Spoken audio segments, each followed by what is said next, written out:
আসসালামু আলাইকুম, সবাই কেমন আছেন? আশা করছি সবাই ভালো আছেন। নতুন আরেকটি ভিডিওতে আপনাদের সবাইকে ওয়েলকাম করছি। তো আমি ব্লগটা সকালবেলা থেকে স্টার্ট করলাম। সকালবেলা ঘুম থেকে উঠে ছাদে গেলাম।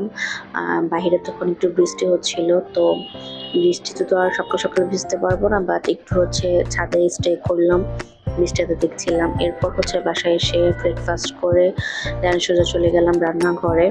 তো আজকে বাসায় গেস্ট আসবে, তো এই জন্য সকাল সকাল রান্না বান্না স্টার্ট করে দিলাম।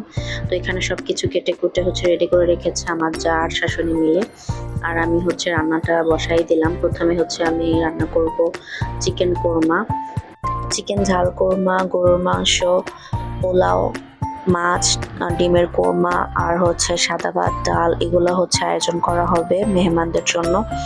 তো ডাল আর সাদা ভাত, মাছ এগুলো অলরেডি রান্না করে ফেলেছে আমার যা। তো আমি বাকিগুলো রান্না করছি। এখানে প্রথমে আমি চিকেন যে ঝাল কোরমাটা সেটা বসাই দিলাম। আর এখানে আমি এটা রান্না করছিলাম সোনালী মুরগি বা কক মুরগি যেটা বলে ওটা দিয়ে।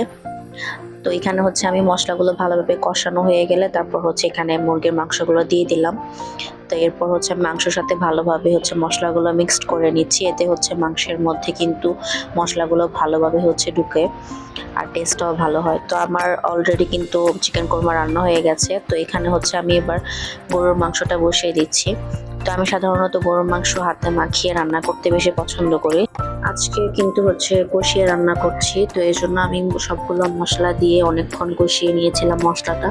তারপর মাংসগুলো দিয়ে দিলাম।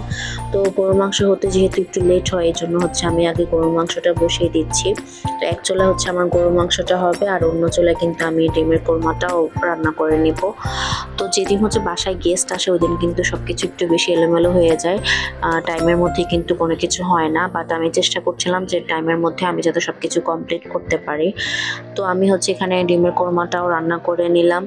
আর আজকে আমি একদম শাহী স্টাইলে যেভাবে ডিমের কোরমা রান্না করে ওভাবে করার ট্রাই করেছিলাম, এবং টেস্টটাও মাশাআল্লাহ ভালো হয়েছিল।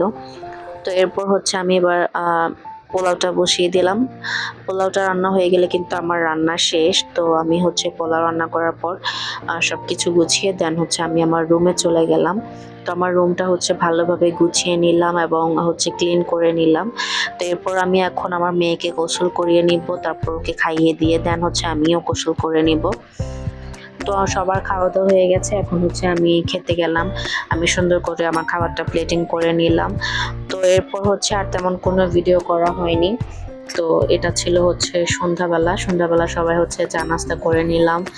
তো রাতের বেলা উজমার বাবা ওর জন্য কাচ্চি বিরিয়ানি নিয়ে এসেছিল। তো ও তো আর একা পুরাটা খেতে পারবে না, তো আমরা দুইজন মিলেই খেলাম। তো এই ছিল আজকের ব্লগ। সবাই ভালো থাকবেন। আসসালামু আলাইকুম, আল্লাহ হাফেজ।